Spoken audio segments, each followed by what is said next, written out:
भगवान श्री कृष्ण कहते हैं, आश्चर्य की बात यह है कि पुस्तक के विषय में आप ये सारी बातें जानते हैं, किंतु किसी व्यक्ति के विषय में आप ये सारी बातें मन में नहीं लाते। पुस्तक के विषय में आप ये सारी बातें इसीलिए जानते हैं क्योंकि आप पुस्तक को पढ़ते हैं, किंतु किसी व्यक्ति को आप नहीं पढ़ पाते। व्यक्ति का मूल्यांकन भी उसके वस्त्रों से, उसके शारीरिक रूप से या उसकी सुंदरता से नहीं किया जा सकता।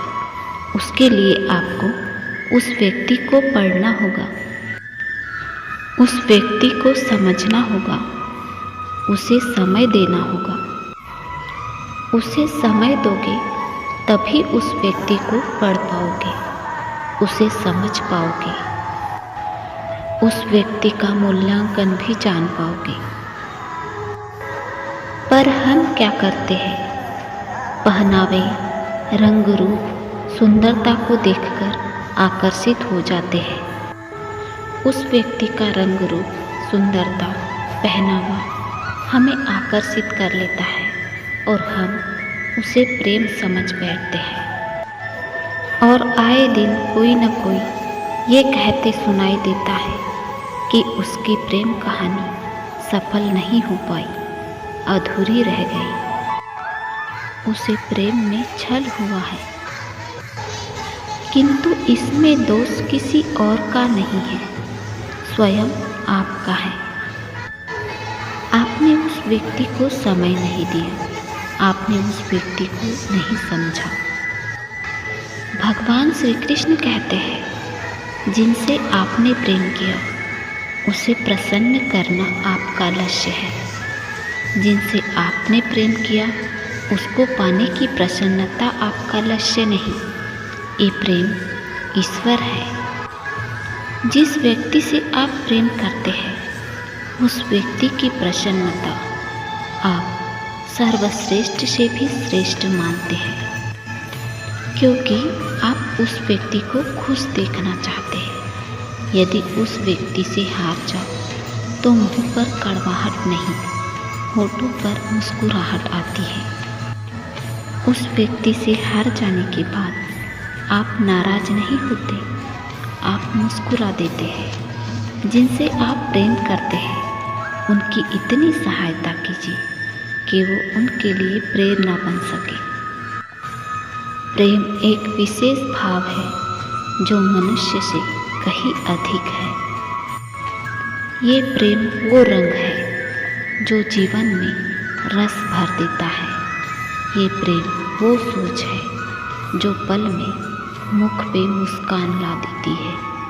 प्रेम वो पुष्प है जो मन की बगिया को खिला देती है। प्रेम वो सोच है जो एक ही क्षण में संसार में आपको अधिक संपूर्ण अनुभव करवा देती है। प्रेम वो जो आपकी आत्मा को तृप्त कर सके। प्रेम वो है जो आपके मुख पर मुस्कान ला दे। अद्भुत है ये प्रेम।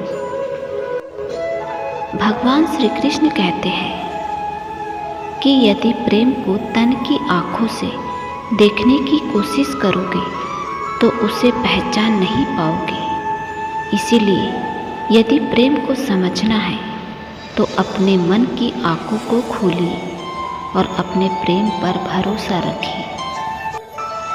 देर से ही सही, यदि प्रेम सच्चा होगा तो वो आपको जरूर मिलेगा। जिसे आप प्रेम करते हो उसे समझने की कोशिश करो, क्योंकि प्रेम समझने के लिए ही होता है। प्रेम कभी भी अपनी ज़रूरतें पूरी करने के लिए नहीं होता है। प्रेम हमेशा एक दूसरे की भावनाओं को समझना, एक दूसरे के सुख दुख में साथ देना, इसीलिए होता है। प्रेम को प्रमाण की नहीं, समझने की ज़रूरत होती है। और जिस प्रेम में प्रमाण देना पड़े वह प्रेम नहीं है। जैसे हम लक्ष्य के लिए जीते हैं, वैसे ही प्रेम भी लक्ष्य की ही बाती बाया नहीं जिया जाता है। प्रेमी का सबसे बड़ा सहारा उसका प्रेम ही होता है। इसीलिए जिसे भी आप प्रेम करते हो उसे समझने की कोशिश करो। जय श्री राधे कृष्ण।